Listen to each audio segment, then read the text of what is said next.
ആഷാഢമാസത്തിൽ ദേവശയനി ഏകാദശി വ്രതം വളരെ വിശേഷപ്പെട്ടതായി കണക്കാക്കപ്പെടുന്നു. ഈ ഏകാദശിയെ പത്മനാഭ ഏകാദശി, ഹരിശയനി ഏകാദശി എന്നും വിളിക്കാറുണ്ട്. ആഷാഢമാസത്തിലെ ഏകാദശി നാളിൽ ഭഗവാൻ ശ്രീഹരി യോഗനിദ്രയിൽ പോവുകയും തുടർന്ന് കാർത്തിക മാസത്തിലെ ദേവോത്ഥാന ഏകാദശി നാളിൽ ഉണരുകയും ചെയ്യും എന്നാണ് വിശ്വാസം. ദേവശയനി ഏകാദശി മുതൽ 4 മാസം ഭഗവാൻ വിഷ്ണു ഉറങ്ങുന്നു. ഈ 4 മാസങ്ങളെ ചതുർമാസം എന്നാണ് വിളിക്കുന്നത്. ചതുർമാസത്തിൽ മംഗളകരമായ ഒരു പ്രവൃത്തിയും നടത്താറില്ല. പകരം ഈ 4 മാസങ്ങളിൽ ഭഗവാൻ ശിവനെ ആരാധിക്കുന്നു. ആരാധനാ രീതി എങ്ങനെയാണ് എന്ന് നോക്കാം. ഏകാദശി ദിവസം മഹാവിഷ്ണുവിന് വളരെ പ്രിയപ്പെട്ടതാണ്. അതിനാൽ ഈ ദിവസം ജപം, പാരായണം, ആരാധന, ഉപവാസം എന്നിവയാൽ ഭക്തർക്ക് ഭഗവാൻ ശ്രീഹരിയുടെ അനുഗ്രഹം ലഭിക്കാവുന്നതാണ്. ഈ ദിവസം തുളസി മഞ്ജരി, മഞ്ഞച്ചന്ദനം, അക്ഷതം, മഞ്ഞപ്പൂക്കൾ, പഴങ്ങൾ, ദീപം മുതലായവ ഉപയോഗിച്ച് ഭക്തിപൂർവ്വം ശ്രീഹരിയെ ആരാധിക്കണം.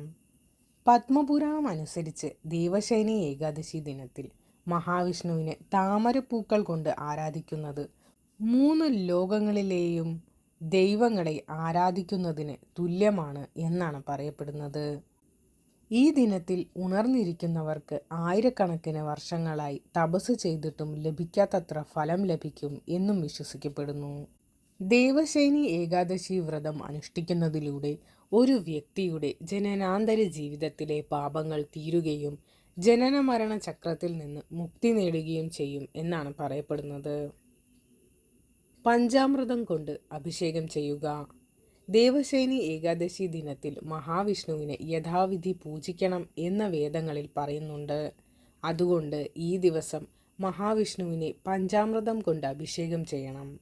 പാൽ, നെയ്യ്, തൈര്, തേൻ, ഗംഗാജലം എന്നിവ ചേർത്താണ് പഞ്ചാമൃതം ഉണ്ടാക്കുന്നത്. കുളി കഴിഞ്ഞ് പഞ്ചാമൃതം കഴിക്കുന്നത് പല രോഗങ്ങളിൽ നിന്നും ആശ്വാസം നൽകും.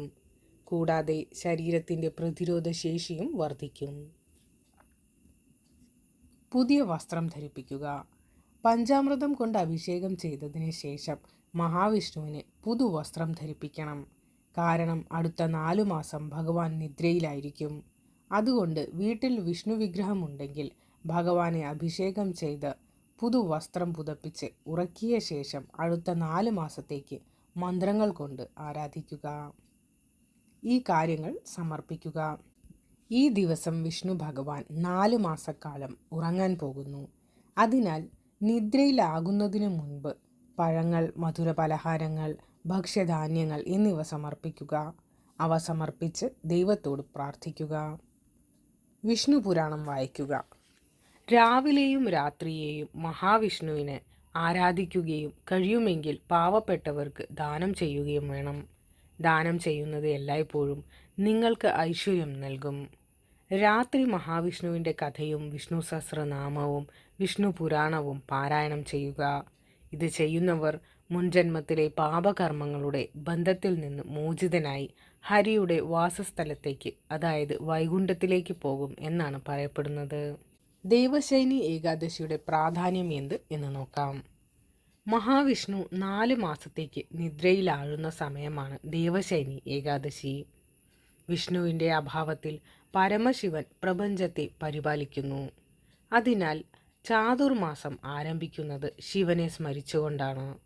ലോകപ്രശസ്തമായ ഒഡീഷയിലെ പുരിയിലെ മഹത്തായ രഥോത്സവത്തോടൊപ്പമാണ് ദേവശയനി നടക്കുന്നത്.